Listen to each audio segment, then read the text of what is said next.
Okay, we are live. So I am Cynthia from Rivers, Oceans, and Expeditions, and I'm just going to do a quick test to make sure that this is working. Matt? Okay, so he was supposed to be ready to let us know that we are actually truly live. And he says we are good. So we are good. All right, so Cynthia from Rivers Oceans Expeditions here with Kristen from Silversea Expeditions, and she is going to tell us all about an amazing experience that they are now offering down to Antarctica. Awesome. Thanks, Cynthia. I appreciate the little intro. And I think, you can relate to a lot of this as you have also been to Antarctica as well. So I love the chance that we get to share our passions for this incredible destination. But I think before we dive into Antarctica, let's back it up just a little bit and talk about expedition cruising, because it may be a new style of cruising that you've never experienced before. So I just wanted to dive a little bit into what this concept of cruising is all about. Now, expedition tends to be, from a destination perspective, a little bit more remote, off the beaten path, where very few have traveled in the world. Just to give you an idea, actually, last year, 34.6 million people took an ocean cruise, and only 80,000 of those actually took an expedition down to Antarctica. So 0.2% of the cruisers out there went to Antarctica last year. Just to give you an idea of how special, how exclusive this destination truly is. But a lot of the draw of where we travel via our expedition ships is because there's typically unique wildlife that you can see there. A lot of fantastic landscapes, just beautiful scenery that Mother Nature has created such an incredible canvas for us to enjoy and admire. And then in places like the Arctic, or maybe certain smaller islands in the South Pacific, that opportunity to connect culturally with communities, learn about their way of life. And I think most importantly, we come at the concept of expedition cruising with an educational aspect. So really trying to, enhance our guests' knowledge of the destination. So as they are seeing and doing and experiencing, we have a team of experts that are, guiding them with fantastic knowledge about ornithology, marine biology, things like that, to really tie into the destination that we get to experience with our guests. But most importantly, when it comes to experiencing an expedition, it's so important to know that flexibility is key. And we'll talk a little bit more about that concept. Now, Antarctica, it is such a special, special place. Cynthia, you have been, obviously. What's like a highlight for you of what's so special about Antarctica? Like I said to you earlier, everything. It's really difficult to pinpoint just one thing. I felt like as soon as I saw my first little bergy bit, which is an iceberg a small iceberg for those that don't know, little one, it was like, oh my God, there's ice. And all of a sudden it was like, oh my holy cow, there is ice, like what you see in the picture right here. Yeah. And then just my favorite thing, I mean, everybody loves penguins. They're so cute in the way they waddle and everything. But my most favorite thing about Antarctica were the whales. And I don't know why, but when I came back, I wanted to quit doing everything that I'm doing now and go study whale. It really changes you. Yeah, well, exactly. I feel like everything just hits differently in Antarctica. I mean, we live in a land of, full on winters and snow and ice, but it's just so funny how different it feels when you're down in Antarctica, experiencing it. It really is, as you mentioned, it's so full of just rich, unique wildlife, from the penguin experience, the seal experience, the whale experiences. And I love that idea of being able to kind of connect with that spirit of exploration. That really, truly is what expedition cruising is all about. And bringing in kind of those failed and famed, stories of Shackleton and Roald Amundsen and kind of the greater explorers of the world. A lot of those stories weave into where we visit and why and things like that. But, going back to that concept of flexibility, and there's a statement that I love to say, and you know this about me, Cynthia, I love to say it's all about experiencing nature on nature's own terms. So going into an expedition is traveling with an open mind and knowing that flexibility is what guides the day to day.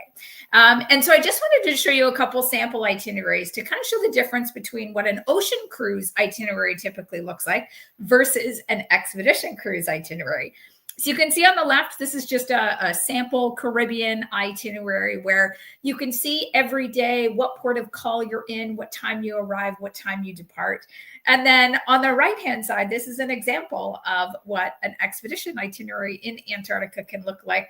And you can see that there's kind of not really a lot of times available. And Antarctica, it just shows like, hey, days 4 through 8, you're going to be in Antarctica. We don't tell you where, we don't tell you when, we don't tell you how. And that is the true spirit of expedition. We go with the flow, we work with Mother Nature, really to experience this incredible destination. So day by day, we are looking for, first and foremost, the safest experience for our guests and also the most opportunistic experience. So maybe it means that, there's a wildlife opportunity that came up. So we're going to stop operations and we're going to enjoy that moment as it happens. This is the beauty and the spirit of exploration and expedition cruising.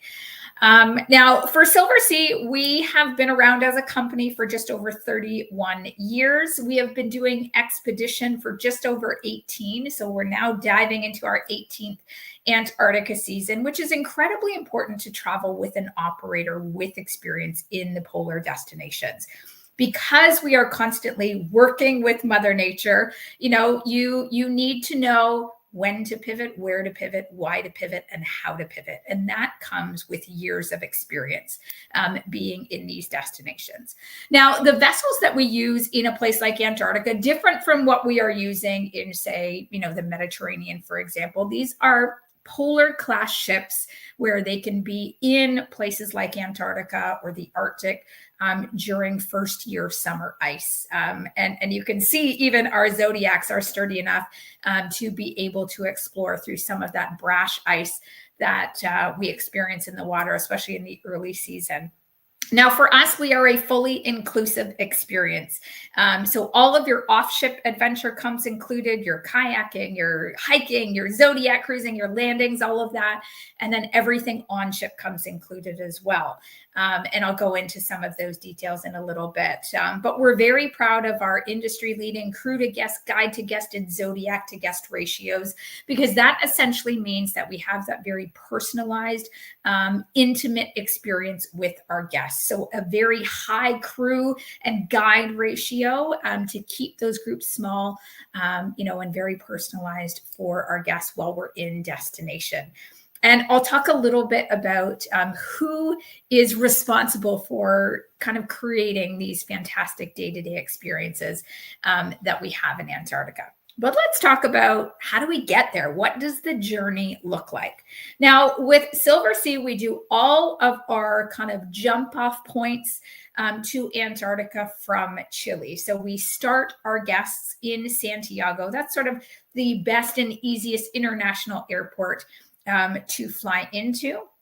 And from there, we will do our operations down further south in Chile, the southernmost city in the world, Puerto Williams, where you can either sail across the Drake with us from Puerto Williams, or starting in January 2026 onwards, we do our Fly the Drake options from Puerto Williams, Chile as well. So we always start our guests with a pre-night hotel in Santiago. It's the best way to kind of collect all of our guests together, because as we start to make the journey further south, we want to make sure that all of our guests together, nobody's, missed a flight or anything like that. And so we collect all of our guests in either, we use the Ritz-Carlton, the Mandarin Oriental, fantastic, beautiful hotels in the heart of the city. And the following day, we actually bring you to a private FBO, so a private fixed-based operation where it is just Silversea guests who meet our exclusive Silversea charter for that private flight experience down to Puerto Williams, Chile, where we give you fantastic food and beverage on board the flight before we then get you down. It's about a 3-hour, 45-minute flight to get you from Santiago to Puerto Williams. And we are the only aircraft that does this route as a direct flight option. Now, once you actually get into Puerto Williams, there's a couple different ways that we could offer a trip down to Antarctica. As I mentioned, we have the Sail the Drake option for any of those intrepid explorers, but I'm going to talk to you a little bit more about the fly cruise experience. So we can essentially take a 2-day sailing across the Drake and switch it out for an 1.5-hour flight. That takes you from Puerto Williams down to King George Island or the reverse as well. So this is great for, anyone who maybe you've seen some of the, YouTube videos or things like that about the Drake Shake and, how wavy and rocky and things that it can be. But please also know it can also be the Drake Lake as well, and beautifully calm, and can create a fantastic experience and journey for getting to and from. But also for just if you're limited in time, or maybe you want to build kind of a grand, pre and post land package around your Antarctic experience, and you don't want the Antarctic experience to take up the whole time that you're away. This is where the fly cruise experience is so great for helping to give you more options while you're exploring from South America and then into Antarctica.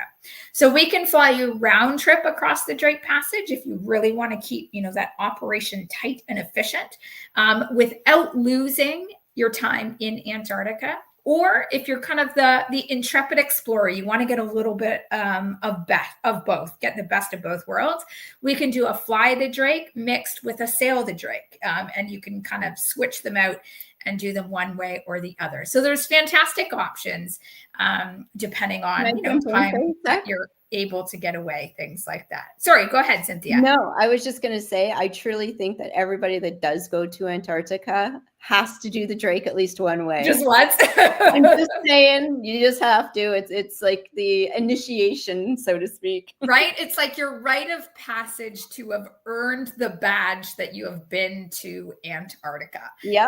And that's why I think the fly one way, sail the other, or the reverse is such a great kind of way to experience it, because you'll still get that full 6 days of time in Antarctica, but then you get the best of both worlds and experience either sailing one way or back or flying.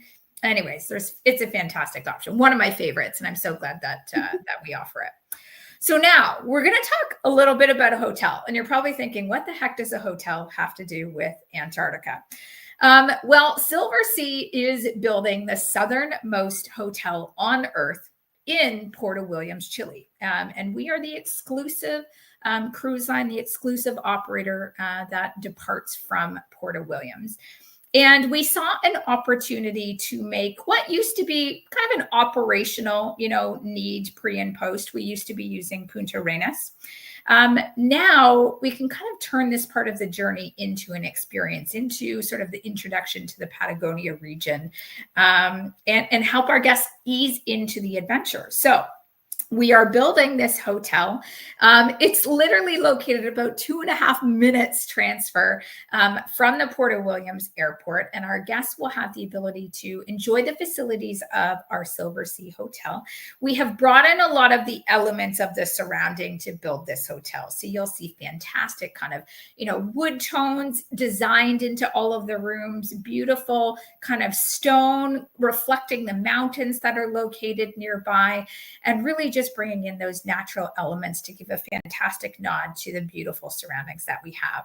So our guests can enjoy inclusive food and beverage while they are at the Silversea Hotel, but also go out and enjoy, different activities like hiking, bird watching, kayaking, things like that, to help introduce you to sort of, hey, your expedition starts here, the journey starts here.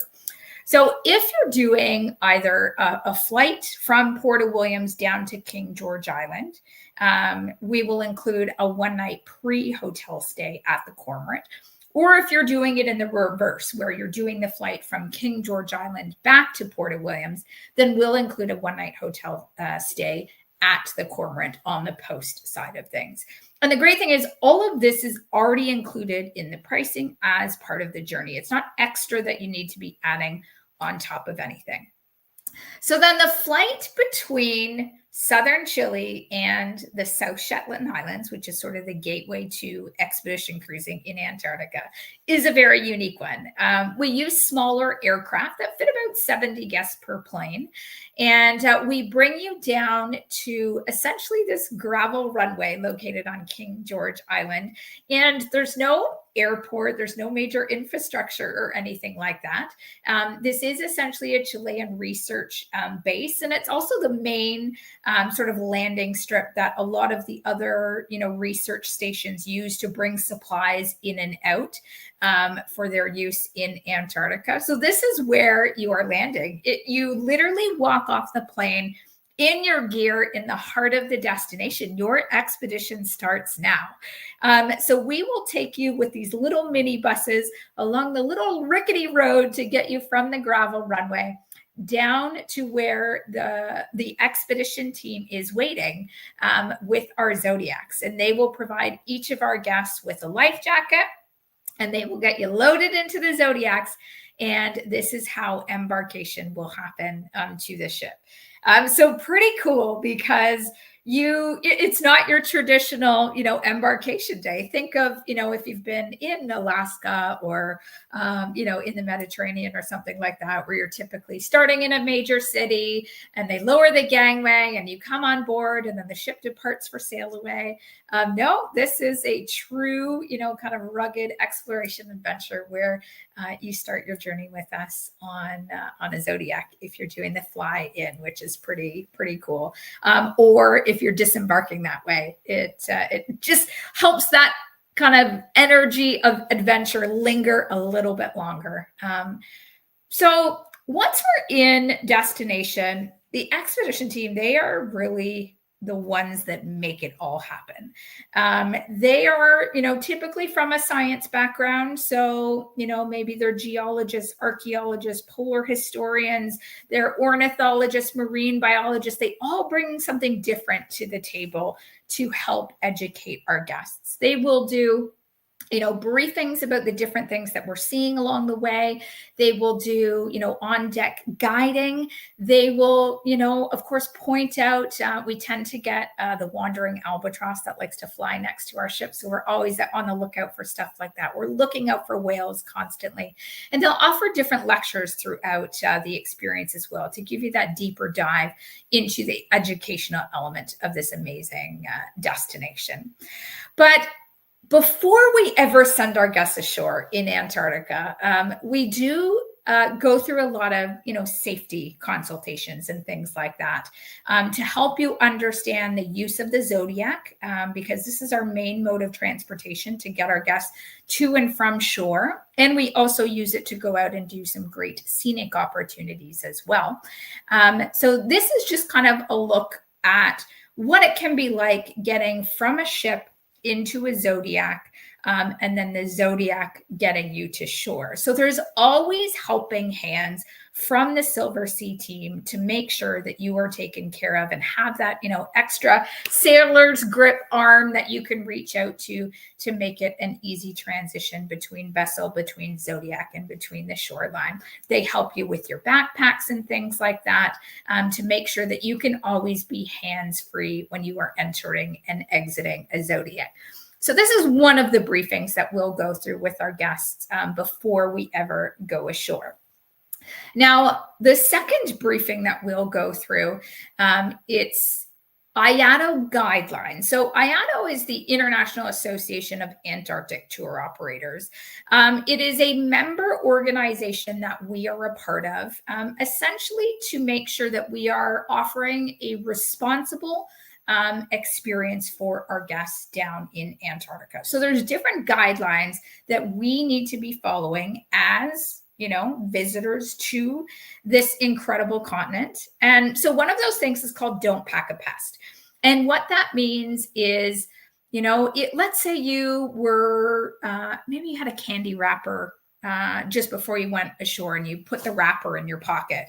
And then you're ashore and you've put your hand in and then you take it out and then the wrapper goes flying. That's exactly the type of thing that we want to avoid. We want to, make sure that we're not introducing anything foreign to the continent and to the different landing sites. So imagine what can be picked up on the bottom of your boots when you're going from landing site to landing site. So we do actually, between every landing, clean the boots, scrub them. We go through kind of a disinfectant to make sure that any bacteria has been, kind of removed and killed from the bottom of the boots, so that we're not transferring any of this between landing sites. So you'll learn a lot about the different biosecurity rules that we follow before we go ashore in Antarctica. Now, there are also wildlife guidelines that we follow. As tempting as it is, because you see all these cute, adorable little fluffy penguins around that you just want to go up and pet one, we do have a rule we follow. It is 5 meters or 15 feet away from penguins is the IATO distance that we stay when we are in destination. So we observe from a comfortable distance, both for the penguins, both for ourselves. Okay, now honestly, the penguins don't know the laws, the rules, or anything like that. So there is potentially, a chance where they may come right up to you. And so we learn and know as guests that you do nothing. You kind of just stand still and let the penguin, rule the roost for that moment. So they may, reach out with their beak and maybe nip at your pant leg, or just look up at you very curious because they're not scared of us. So you just need to let the situation happen. So don't reach down and touch it. Don't stick a camera lens, down in front of it. Don't scare it or anything like that. Penguins eventually get bored of you and they waddle off. So it's just making sure that we're being, cognizant of our surroundings when we are ashore, to make sure that we're not disrupting or disturbing any, nesting areas, behaviors, things like that. Now, when we do finally get you ashore, I promise we do get you ashore in Antarctica after all the safety briefings and information that we provide. We have kind of different areas set up for our guests to safely explore. So you can see in this particular photo, there's some flags. There's even some little pathways that have been created because at this particular site, we want to make sure that we're not walking right into, a penguin breeding area or nesting site. We want to make sure we're keeping that same distance. And we also love to kind of position different expedition team members around a landing site so that our guests can find out different knowledge and little tidbits of information about the specific, maybe penguin species that we're seeing, or maybe there's some seal species nearby.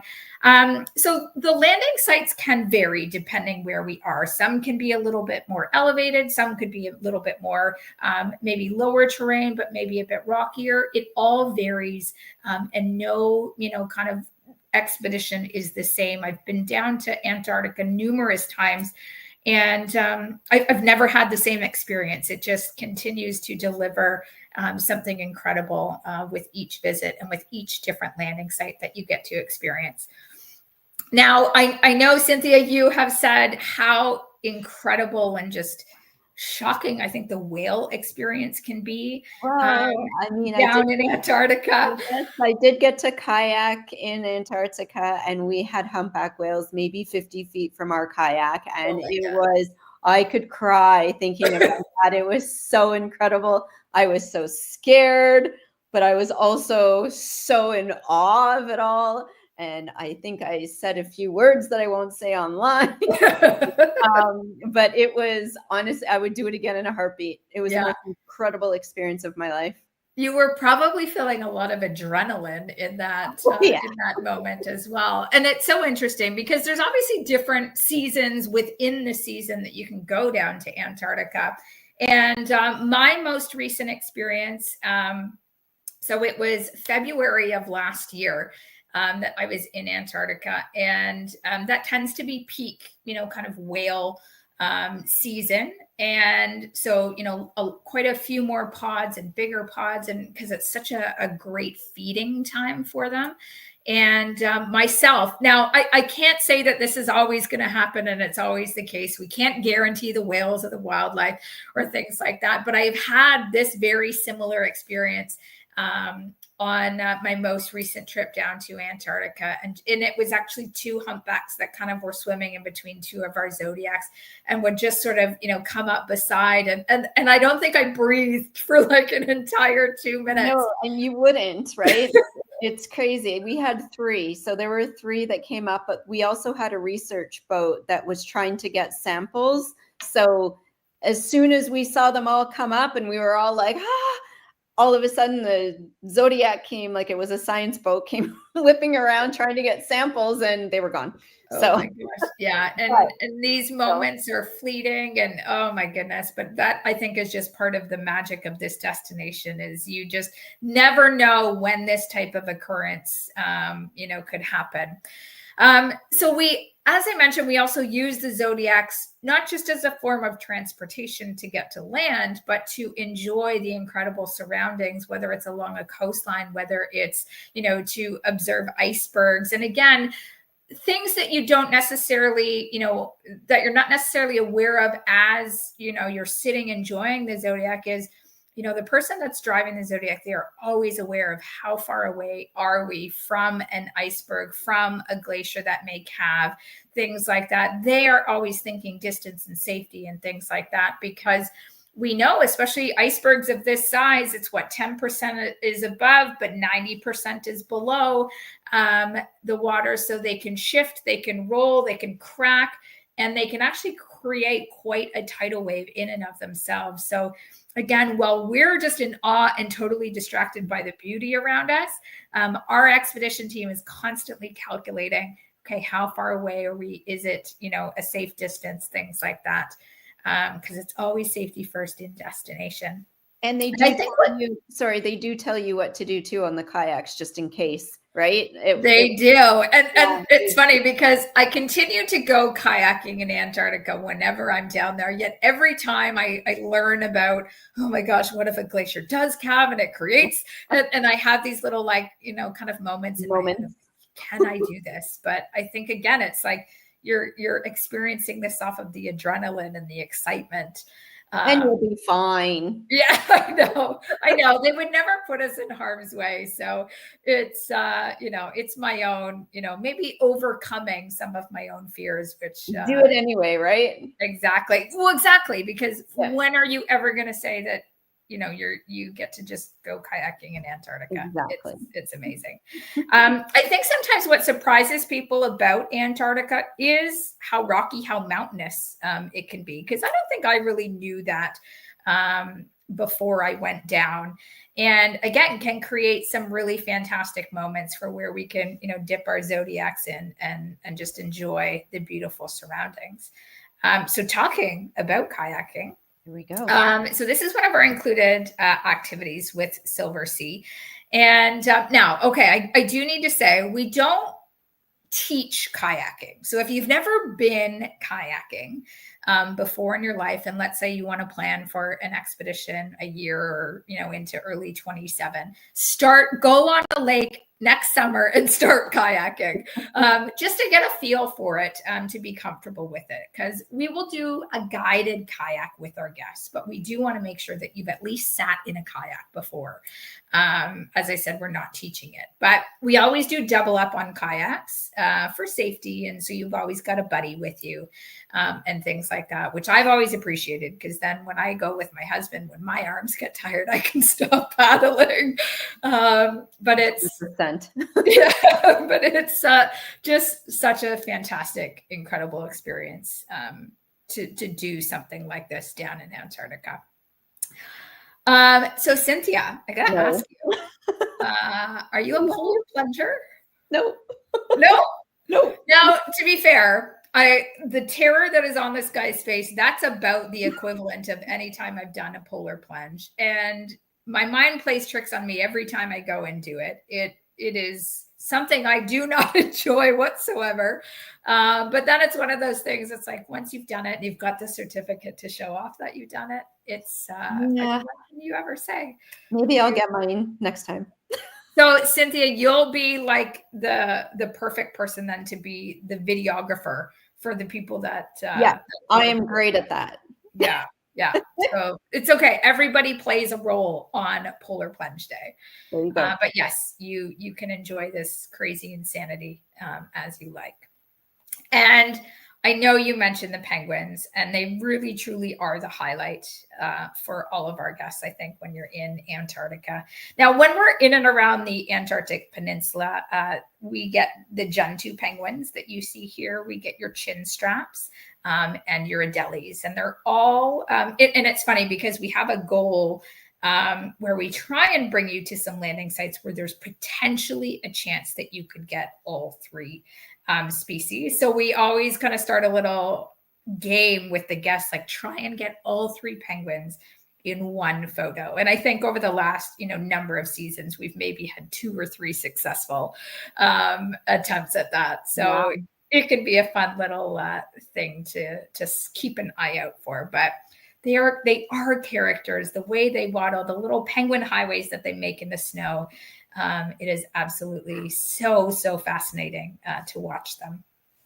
Now, we also get different seal species, the leopard seal, which don't let the cheeky little smile of the leopard seal fool you. They are quite, they are a predator to the penguins. They are quite a bit nastier. Then we also get our crab eater seals, our Weddell seals, and we get some fur seals as well. And of course, tons of different whale species. So your orca, your fin whales, right whales, minke, humpback. It really is such a special destination because they're coming down to feed during this time of year. Now, I'm going to just kind of talk to you a little bit about the season within the seasons. And so the Antarctic season, we can sail there sort of end of October through to mid-March. That's essentially the summer season in Antarctica. But even within that, there's different highlights depending on, the month.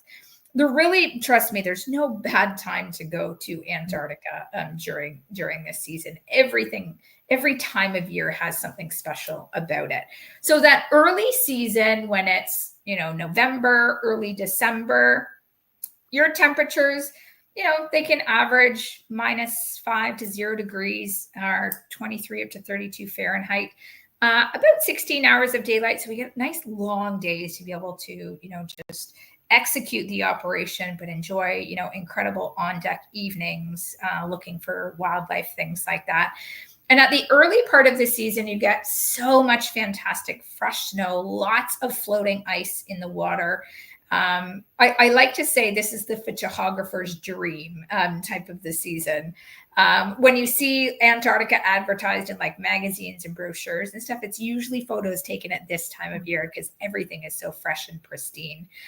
Now, the penguins are starting to come back. They're starting to come ashore to mate, and they start building their nests. So you can see they pick up little pebbles and they create their own little nests, and then they may turn away to go get another pebble. Then somebody's taking a pebble from their nest. And it's amazing anybody ever gets a nest built in Antarctica.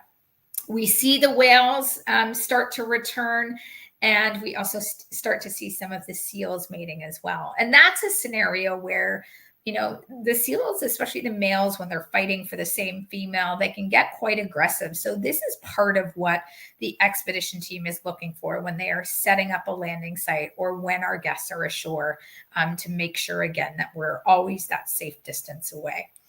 Now, once we get into mid-season, we're talking kind of mid to late December into January. This is when your penguin chicks hatch. So your penguin colonies can double, triple, sometimes even quadruple in size. At this time of year, we get our temperatures warm up. And we get longer days, quite a bit more daylight as well, sort of that midnight sun type of concept.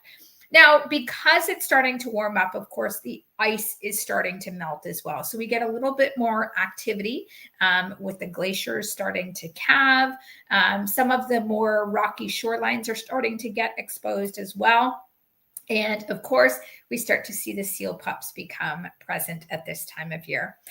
And then as we transition into the later season, so February, March timeframe, your temperatures, they stay pretty similar around this time of year. We start to see that sea ice receding, which this is a great time too. If you do look at one of the longer voyages where we attempt the crossing of the Antarctic Circle. But for the penguin chicks, this is where they're kind of in the middle of this molting season. So you start to see them lose that fluffiness to them because they are getting their adult swimming feathers so that they can then eventually take to the sea with mom and dad. And this is also the peak time for whales. And not to say you're not going to see whales throughout the season, but this is really the time of year when they are at their most active in their largest populations. Now, from a gear perspective, you probably saw from some of the photos, a lot of our guests are in red. So we do provide you with a Silversea Expedition parka. It's a dual layer parka, so an inner kind of thermal insulated layer, a wind waterproof layer that goes on top. You can wear them together for extra warmth. You can also wear them as individual layers as well.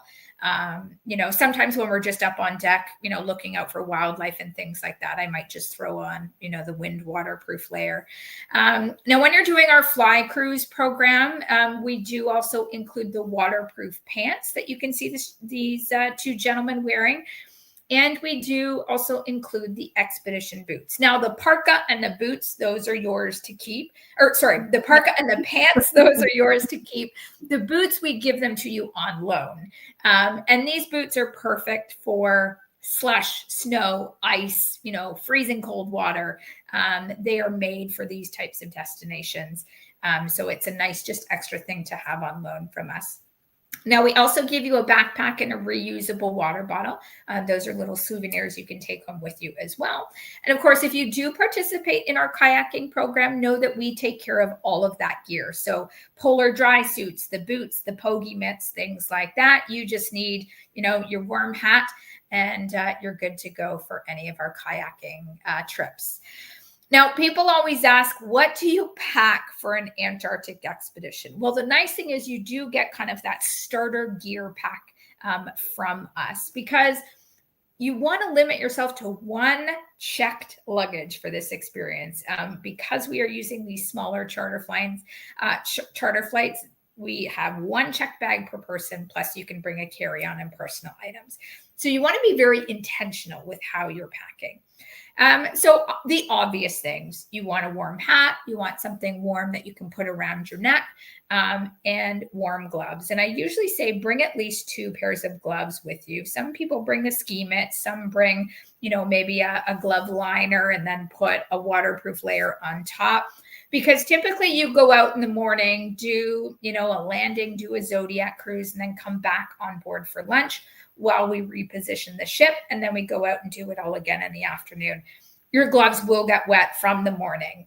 So leave those behind on the ship and then bring a fresh, warm pair with you when you go out in the afternoon. A pair of thick wool socks. This is just a nice extra layer to have to keep your feet extra roasty toasty while you're in your boots. And then kind of that base layer before you put on, the parka, the waterproof pants, is that thermal base layer. So merino wool, such a great fabric of clothing to use for these types of experiences. It's not the itchy wool, I promise, but it keeps you warm. It keeps your body temperature regulated. It wicks sweat. It's antibacterial. So it's a great thing to be wearing as the base.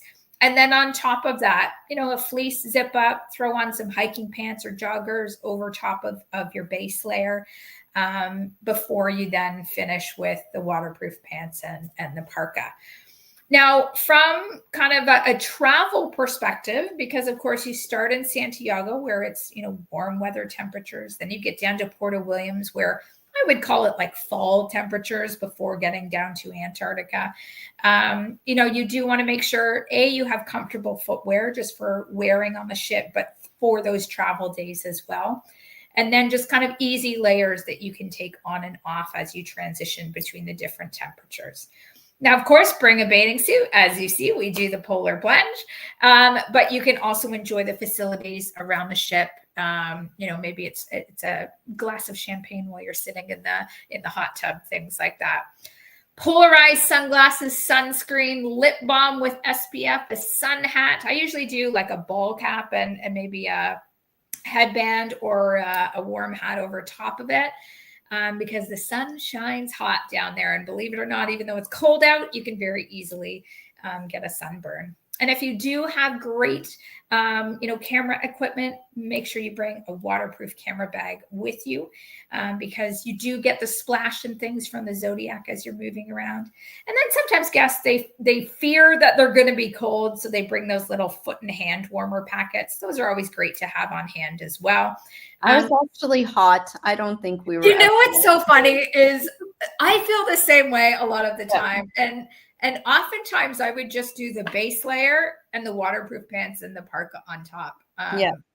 Because it can be surprising how warm you can actually feel when you're active ashore and doing these different activities. I remember a couple of times we were standing there unzipping everything going, oh my gosh, I think we got up to 8 degrees one day. Right? It's pretty crazy how things can fluctuate down there. Now, seasickness beds, whether or not if you're a seasickness prone person or not, the nice thing is once we're in Antarctica, we're quite close to shore. The water is quite calm, which is lovely. But always nice just to have some ginger tablets, things on hand. Now, for trekking poles, I only recommend this if it's something that you want to have your own 2 poles with you throughout the entire journey. We do have some poles that we bring ashore that our guests are more than welcome to use. Maybe grab one for stability or things like that. But I do recommend if you're someone that would just feel more comfortable with your own set, do bring a set with you so that you can keep it with you for every landing. And then if you have a pair of binoculars, it's totally worth bringing them with you as well. Because sometimes, our captain or expedition leader, they're up on the bridge and they're like, oh my gosh, at 11 o'clock on, we're going to see a pod of humpbacks, but they may be off in the distance. You can see kind of the plume. Binoculars are especially helpful in those types of scenarios. So the vessels that we have in Antarctica, we've got 3 of them. They do varying lengths and different versions of the itinerary. So as you saw, we can do a fly, one way, sail another way. We can do a round trip sail the Drake. We can do a round trip fly the Drake. So they all take turns offering varying lengths and versions of the itineraries because Antarctica's got such a high demand. We need 3 ships down there every Antarctic summer to make sure that our guests have the choice. So all of our accommodations on our ships are suites, which is fantastic just for that extra space. I personally love the walk-in closet. You can put everything up on a hanger in drawers, and then you just close the door and hide it away. It's lovely. You have your own choice of pillows as well. We can even bring a little box of mini pillows to your suite, and you can feel the different firmness and things of them. It's just those little details that I absolutely love. Coffee maker, right in your room. And it's all ocean view, every one of our suites. and most of them with private verandas. So if we look at Silver Wind and Silver Cloud, for example, they have one kind of picture window ocean view category, and then every other one has a private veranda. So I personally recommend having the veranda. It's so great for those moments when the captain comes on and he's like, oh my gosh, there's whales on the port side. You can just whip out on your own balcony. Now, we also include Wi-Fi on board. Your gratuities are included on board.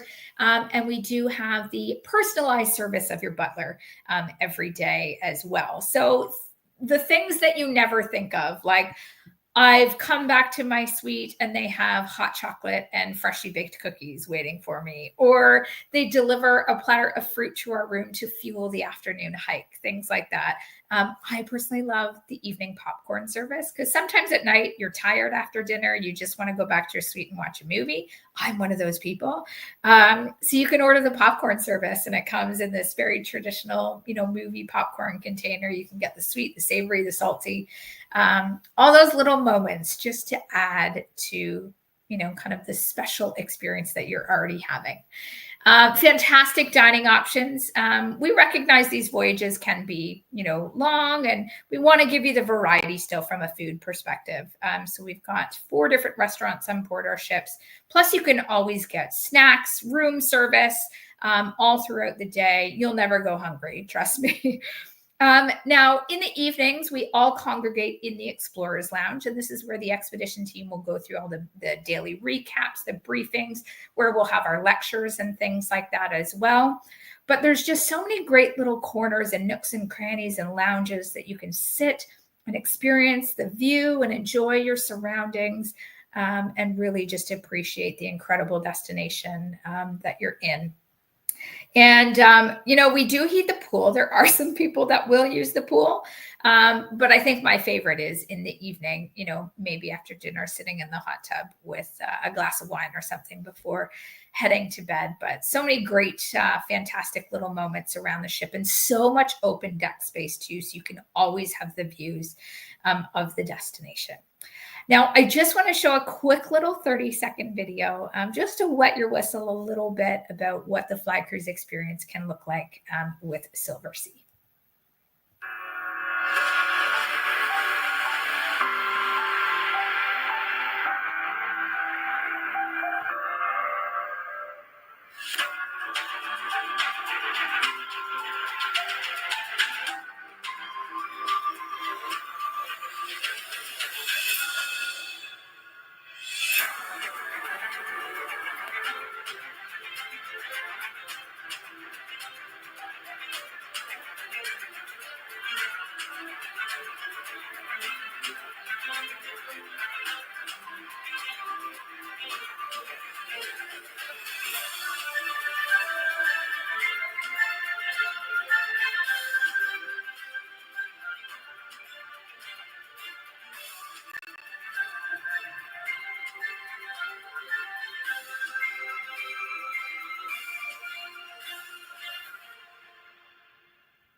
Oh, I love it. I want to go back.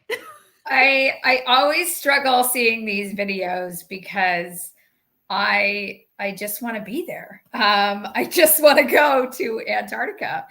Me too. And so I am going back in February 2027 with Silversea, and I am hosting a group.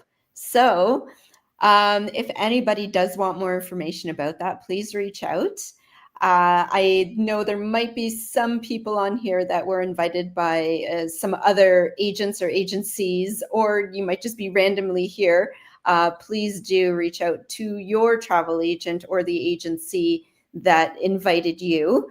And if you don't have an agent, yours truly right here. It also helps to work with the people that have been there. I mean, it adds just an extra layer of comfort. Yeah, a lot of logistics that people just don't think about, which I think in this you've explained explicitly. But again, to be with somebody or to go with somebody that's already experienced it and been is, I wish I had that my first time. Well, I kind of did, but it just, yeah, it's an incredible experience, and to have somebody there that has been and knows can answer all your questions. So Absolutely. thank you so much, Kristen, for joining us. You're so welcome. And I know being here with we're me. going to do this in a shorter period of time. And then the problem is, the more I get talking about Antarctica, it leads to I this know. story and that tip. And then so I apologize. I jump in, it's all good. I jump in and have to say what I have to say. So yeah, but anyways, if anybody is interested in learning more or even just hearing stories, because I could talk about it forever. So I guess we'll wrap it up there. Thank you again, Kristen. And yeah, that is all for tonight. Awesome. Thanks everybody for joining. I hope you enjoyed it. And I hope to see you on board a Silversea ship in Antarctica very soon. You might see me. Okay, bye. Bye.